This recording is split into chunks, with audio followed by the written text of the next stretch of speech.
건물이 오래돼서 리모델링을 하려니 견적이 3천만 원이 나왔어요. 주방이랑 홀을 다시 하고 지하 창고도 정리해야 했거든요. 그런데 시어머니께서 불안해하는 모습을 보이셨어요. 지하는 그냥 놔둬. 라고 화를 내시더라고요. 하지만 저는 지하도 곰팡이가 피고 낡았으니까 이참에 다 고쳐야 한다고 설득했어요. 3월 15일 리모델링이 시작됐습니다. 인부들이 주방과 홀을 뜯어내는 동안 저는 지하 창고를 정리하기 시작했어요. 짐을 치우다가 지하 깊숙한 곳에서 이상한 걸 발견했어요. 벽이 다른 벽들이랑 재질이 달랐어요. 나무 판자로 막혀 있더라고요. 시어머니를 급히 불렀죠. 어머니, 여기 벽이 이상한데요. 시어머니가 급히 내려오셨는데 얼굴이 창백해지셨어요. 그냥 놔둬. 오래된 거야. 하시면서 말리셨지만 저는 혹시 곰팡이나 습기 때문에 막은 건가 싶어서 확인해 봐야 한다고 했어요. 지혜야, 제발. 그냥. 하시면서 시어머니가 애원하듯 말씀하셨지만 저는 이미 나무 판자를 당기고 있었어요. 나무 판자를 당기는 순간 제 눈앞에 펼쳐진 건 숨겨진 공간이었습니다. 작은 방이었어요. 약 3평 정도 되는, 창문도 없고 불도 들어오지 않는 완전히 숨겨진 공간. 어머니, 이게 뭐예요? 시어머니는 말없이 주저앉으셨어요. 방 안에는 낡은 이불 하나, 작은 냄비와 그릇, 오래된 옷가지들, 그리고 사진 몇 장이 있었습니다. 사진을 집어들었을 때 제 손이 떨렸어요. 사진 속엔 젊은 시어머니가 있었어요. 하지만 지금과는 완전히 다른 모습이었죠. 어머니, 이 사진 어머니 사진 맞죠? 그런데 뜻밖의 일이 벌어졌어요. 시어머니께서 눈물을 흘리시는 거예요. 한참 흐느끼시다가 이렇게 말씀하셨어요. 지혜야, 미안하다. 시어머니께선 한참을 망설이다가 천천히 과거를 회상하며 이야기를 시작하셨어요. 1994년 겨울이었어. 내 나이 38. 나는 지옥 같은 결혼 생활에서 견디지 못하고 도망쳐 나왔어. 첫 번째 남편, 강태수. 결혼 15년 동안 그 사람은 시어머니를 때리고, 욕하고, 가두고, 인간 취급을 하지 않았대요. 딸 하나를 낳았지만 그 아이마저 학대를 당했다고 했어요. 시어머니는 견딜 수가 없었대요. 저는 이야기를 듣는 순간 얼마나 놀랐는지 몰라요. 어느 겨울밤 남편이 술 먹고 쓰러진 틈을 타서 도망쳤대요. 딸 하나 데리고 무작정 대전으로 왔다고 했어요. 대전에 아는 사람 하나 없었대요. 딸 손 잡고 거리를 헤매다가 우연히 이 건물을 발견했다고 해요. 식당 자리 임대라는 팻말이 붙어 있었대요. 건물주는 이상한 사람이었대요. 시어머니 얼굴에 멍이 있는 걸 보고도 아무 말 안 하고 그냥 이렇게 말했다네요. 지하에 작은 방 있어요. 당분간 거기 머물러도 돼요. 시어머니가 왜 그러냐고 물었더니 건물주가 이렇게 대답했대요. 나도 그런 적 있어서요. 숨어 지내봐서 알아요. 딸과 함께 석 달 동안 지하방에서 숨어 살았대요. 낮에는 건물주가 식당 일 시켜줬고 밤에는 지하로 내려가 문 잠그고 숨었대요.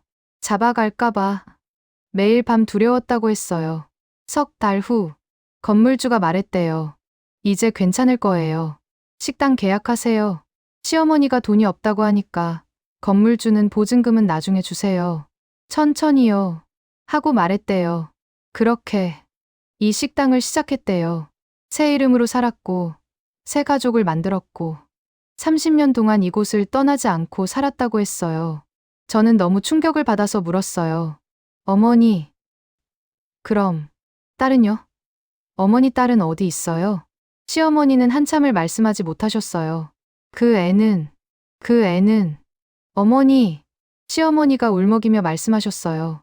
딸 이름은 은영이었어. 1994년 당시 12살이었지. 지금이면 42이라는 계산이 나왔어요. 석 달 동안 지하에서 같이 살았어. 근데 어느 날 은영이가 이렇게 말하는 거야. 엄마, 나 아빠한테 돌아갈래? 라고. 시어머니는 과거를 떠올리며 계속 말씀하셨어요. 은영이가 그때 이렇게 말했대요. 엄마, 아빠가 불쌍해. 엄마는 여기서 새로 시작해. 나는 아빠 돌봐주러 갈 거야. 시어머니가 안 된다고, 위험하다고 말렸지만 은영이는 괜찮아. 내가 이제 컸어. 아빠 술 안 마시게 할 수 있어. 엄마는 나 없어도 행복하게 살 수 있지. 라고 말했대요. 끝까지 설득하려 했지만 어쩔 수 없이 애를 보낼 수밖에 없었다고 합니다. 서울로 돌아가는 버스에 태웠지. 그게 마지막이 될 줄은 몰랐어. 제가 물었어요. 연락은요? 한 번도 안 하셨어요? 할 수가 없었어. 만약 연락하면 그 남자가 날 찾아낼 테니까. 그래서 30년 동안 딸 얼굴도 못 보고 살았지. 시어머니가 보여주신 사진 속 아이, 환하게 웃는 10살짜리 소녀. 제가 본 적 없는 순수한 미소를 짓고 있었어요. 그런데 시어머니는 30년 동안 그 아이를 찾지 못했다는 거예요. 저는 시어머니 손을 잡았어요. 어머니, 지금이라도 찾아보면 안 돼요? 찾고 싶지. 매일 찾고 싶었어. 하지만 무서워. 만약 그 애가 날 원망하면, 만약 그 애도 힘들게 살았으면 내가 엄마 자격이 있을까? 어머니, 같이 찾아봐요. 제가 도와드릴게요. 시어머니가 제 손을 꼭 잡으셨어요. 다음 날부터 저는 은영 언니를 찾기로 결심했어요. 인터넷으로 강은영, 1982년생을 검색했지만 쉽지 않았어요. 이름이 너무 흔했고 30년이라는 시간은 너무 길었거든요. 구청에도 가봤어요. 혹시 1982년생 강은영 씨 주민등록 조회 가능한가요? 공무원이 말했어요. 가족관계 증명이 필요합니다. 그게 시어머니 딸인데 30년째 연락이 안 돼서요. 죄송하지만 본인 동의 없이는 불가능합니다. 경찰서에도 가봤어요. 실종 신고가 접수된 적이 있나요? 아니요. 제가 숨어 살았어서. 그러면 실종자가 아니라 연락 두절인 거죠. 성인이 된 이상 본인이 원치 않으면 찾을 수 없습니다. 모든 방법이 막혔어요. 시어머니는 더 깊이 좌절하셨어요. 됐어. 그 애가 연락 안 하는 건 날 보기 싫어서일 거야. 그렇게 생각하지 마세요. 그날 밤, 저는 용기를 내서 인터넷에 게시글을 올렸어요. 1982년생 강은영님을 찾습니다. 1994년 겨울, 서울에서 대전으로 오셨던 분. 어머니께서 30년째 찾고 계십니다. 대전 은행동 순인의 백반식당. 연락주세요. 게시글을 올린 지 일주일. 아무 연락이 없었어요. 시어머니는 더 깊이 침묵 속으로 빠져들었고요. 그런데 일주일 후 어느 날 오후, 식당 전화벨이 울렸어요. 네. 순인의 백반입니다. 남자 목소리가 들렸어요. 거기 박순희 씨 계십니까? 네. 누구세요? 박순희 씨 맞죠? 예전 이름이 강명숙? 제 등골이 서늘해졌어요. 시어머니를 급히 불렀죠. 시어머니가 전화를 받으셨는데 목소리가 떨리고 계셨어요. 누구세요? 형수님 맞죠? 형님 동생입니다. 강태민이에요. 형수님. 30년 만입니다. 전 남편의 동생. 시어머니는 전화기를 떨어뜨릴 뻔하셨어요. 어떻게 날 인터넷 게시글 봤어요. 은영이 찾는다는 글. 형수님. 만나서 얘기할 수 있을까요? 형님은 형님은 5년 전에 돌아가셨어요. 다음 날 오후 강태민이라는 남자가 식당에 왔어요. 50대 중반, 수척한 얼굴의 남자였어요. 형수님. 정말 오랜만입니다. 시어머니가 경계하듯 말씀하셨어요. 그때 왜 안 말렸어요? 형님이 날 그렇게 대하는데. 죄송합니다. 저도 어렵고 무서웠어요. 제가 급히 물었어요. 은영 언니는요? 언니 어디 있어요? 그게 은영이가 형수님 찾고 있어요. 30년째. 시어머니가 눈물을 흘리셨어요. 뭐라고요? 강태민 씨가 차근차근 설명해 주셨어요. 은영이가 서울로 돌아간 후에 형님이 더 심하게 술을 마셨어요. 은영이가 감당할 수 있는 수준이 아니었죠. 시어머니는 말없이 듣고 계셨어요. 은영이가 고등학교 1학년 때 형님이 또 폭력을 휘둘렀어요. 그때 은영이가 경찰에 신고했어요. 1997년, 은영이는 15이었대요. 더 이상 참을 수 없었던 그 아이는 아버지를 경찰에 신고했고, 작은 아버지하고 같이 살았대요. 형님은 집행유예를 받았고 은영이는 제 집에서 살았어요. 고등학교 졸업까지요.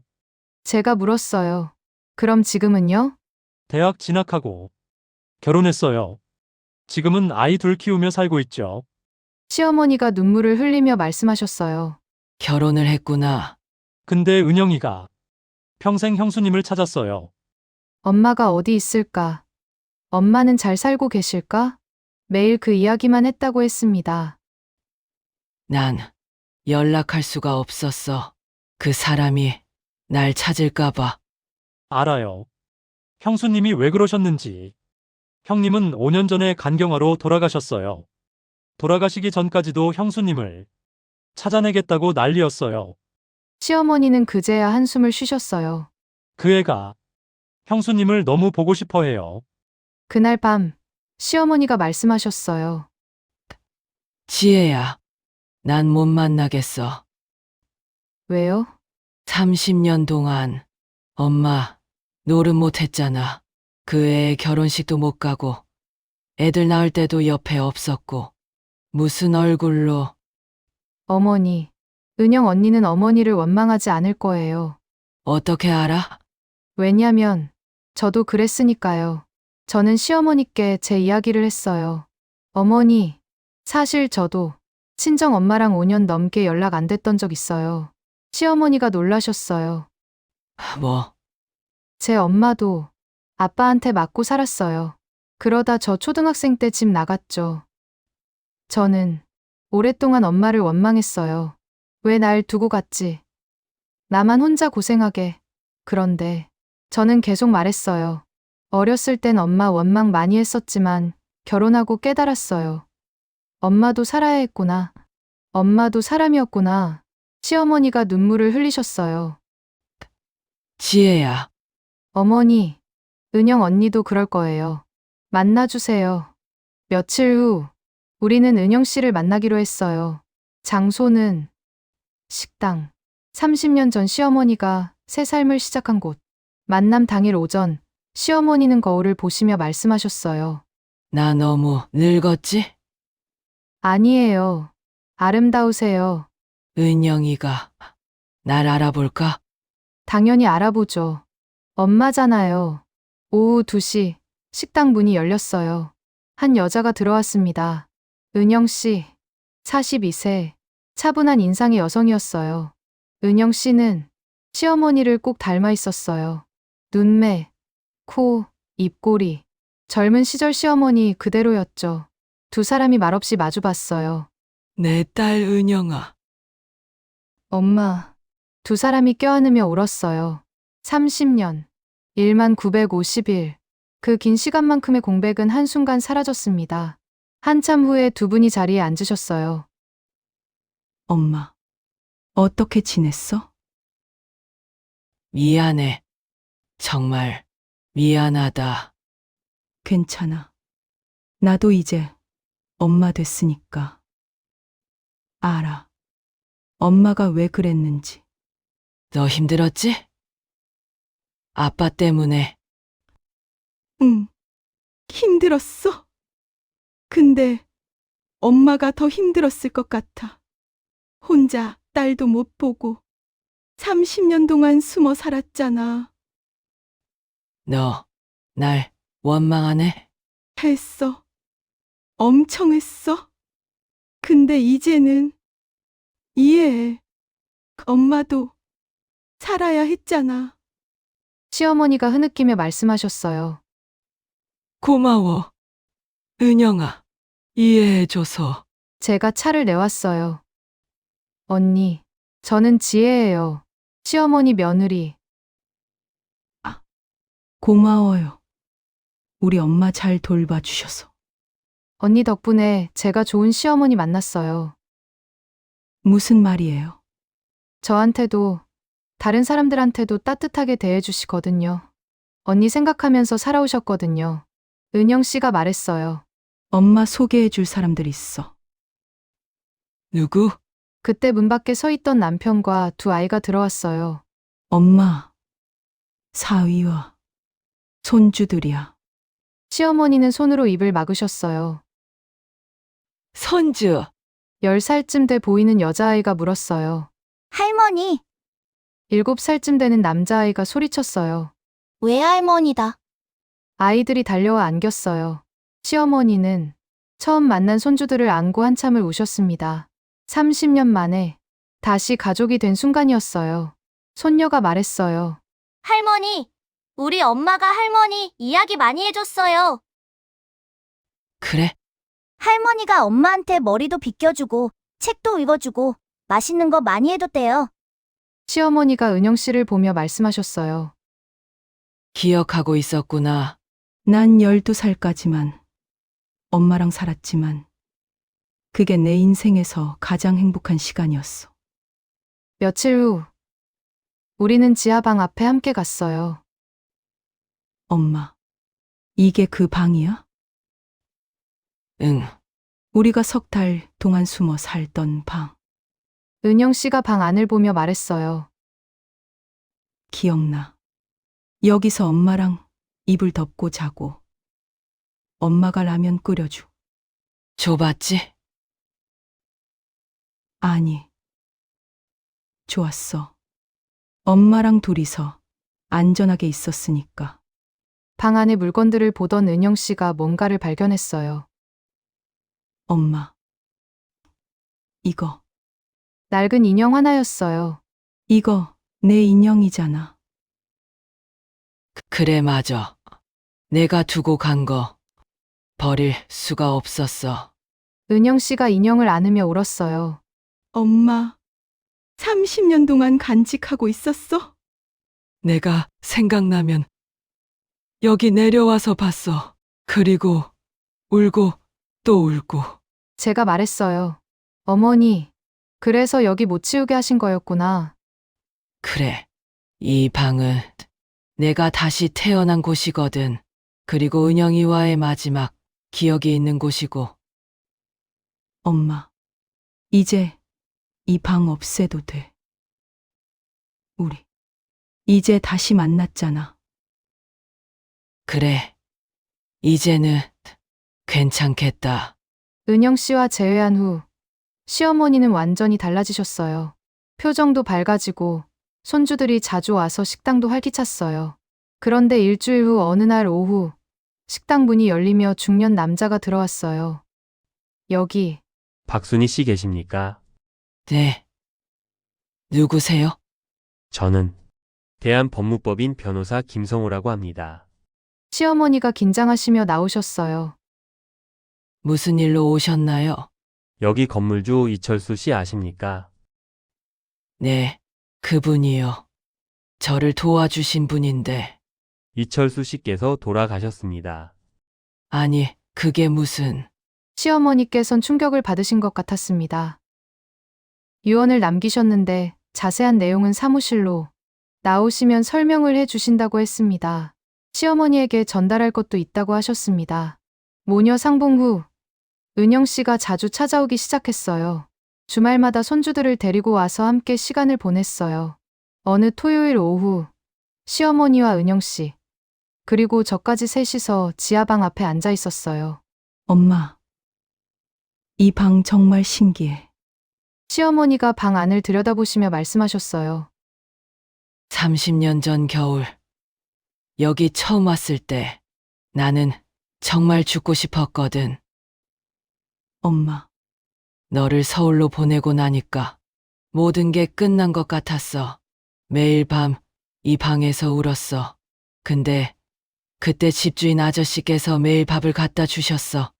문 앞에 조용히 놓고 가셨지. 제가 조심스럽게 물었어요. 어머니, 근데 궁금한 게 있어요. 이철수 할아버지는 어떻게 이 건물을 사셨을까요? 시어머니가 고개를 갸우뚱하셨어요. 그러게. 나도 궁금했어. 아저씨는 나한테 피난민이라 하셨어. 말수가 없이고 항상 검소하게 사셨거든. 옷도늘 같은 거 입으시고 외식도 안 하시고. 언젠가 할아버지가 말씀하시길 할아버지도 저 지하방에서 사셨다고 했어. 아저씨가 저 지하방에서 사셨었다고? 그런 것 같았어요. 그런데 할아버지가 제 손을 꼭 잡으시며 말씀하셨어요. 은영아, 이 방 이야기는 아무한테도 하지 마라. 특히 내 어머니한테는. 그래서 저도 말 안 했어요. 시어머니가 멍하니 지하방을 바라보셨어요. 아저씨가 왜 지하에서? 제가 말했어요. 어머니, 변호사님한테 연락해봐요. 혹시 이철수 할아버지에 대해 더 아실 수도 있잖아요. 시어머니가 고개를 끄덕이셨어요. 그래야겠다. 30년을 같은 건물에서 살았는데 나는 아저씨에 대해 아는 게 거의 없구나. 그날 저녁 변호사님한테 전화했어요. 변호사님, 혹시 이철수 할아버지에 대해 더 아시는 게 있으세요? 변호사님이 잠시 침묵하시더니 말씀하셨어요.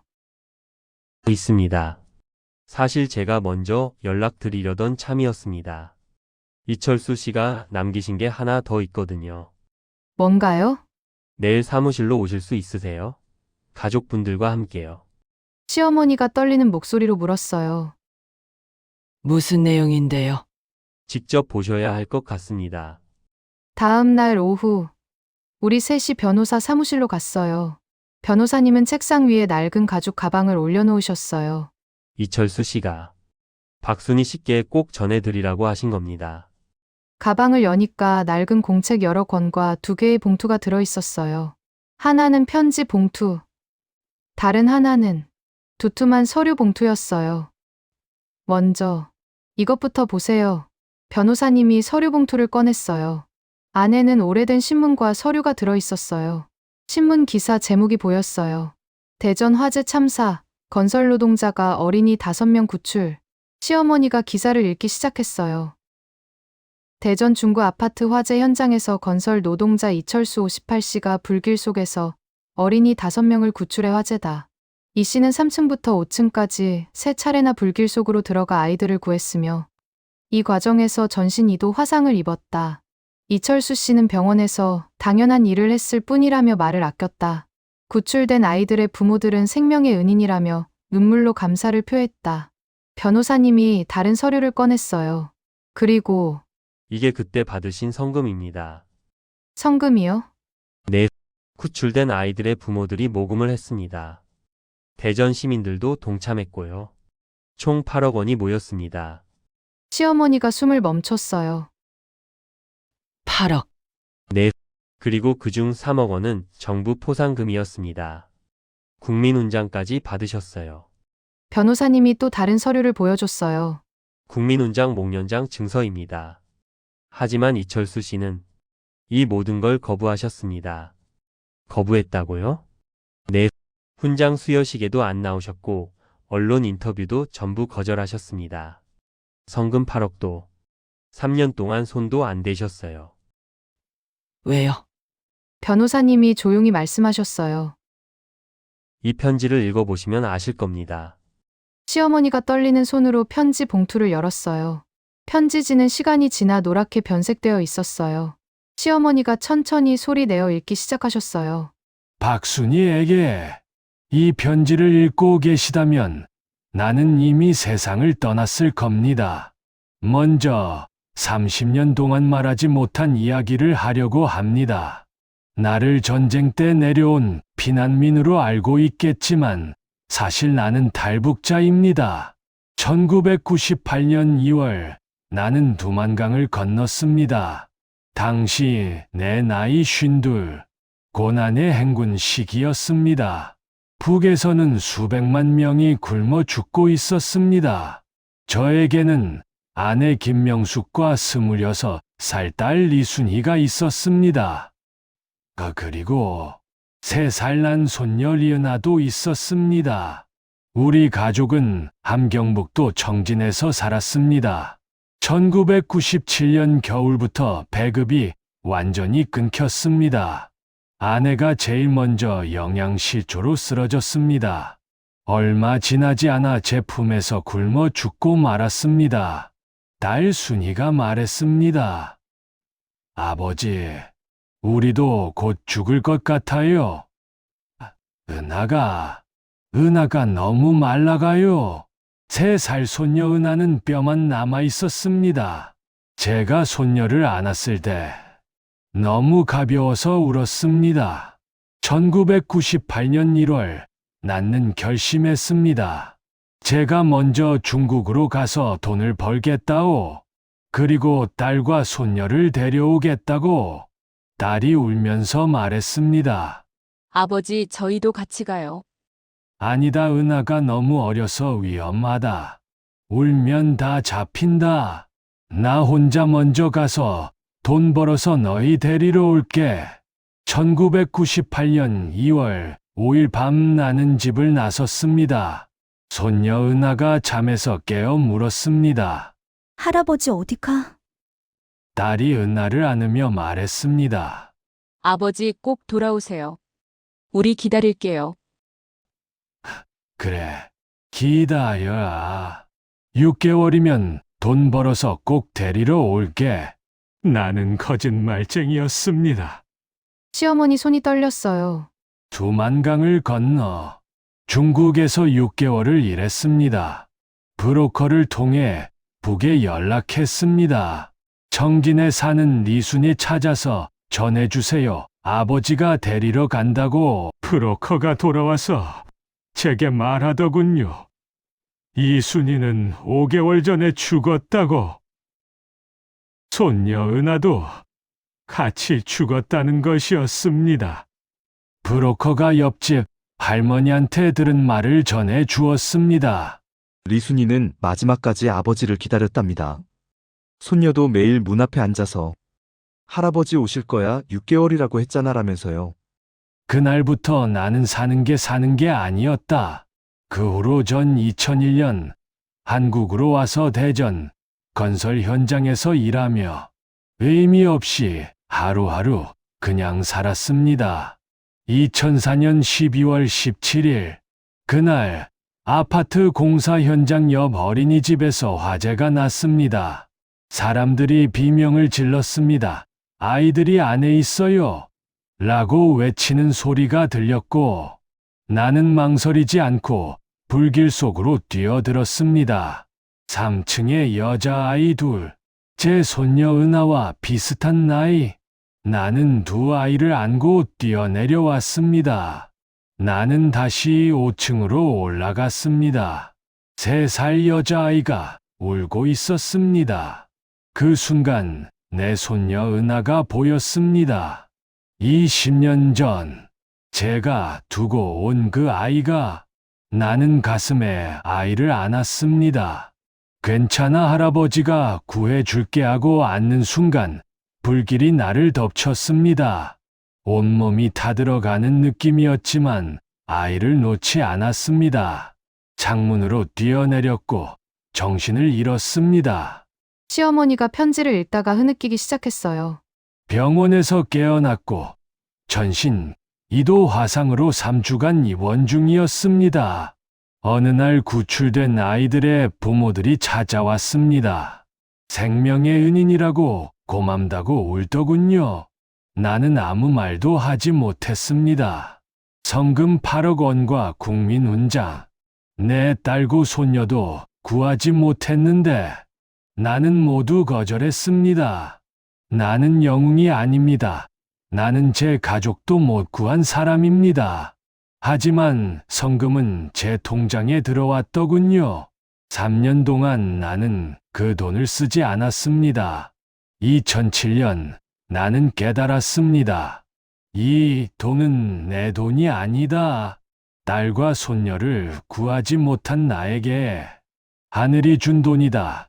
다른 사람을 구하라고 준 돈이다. 2008년 7억에 이 건물을 샀습니다. 건물 지하에 방을 만들었습니다.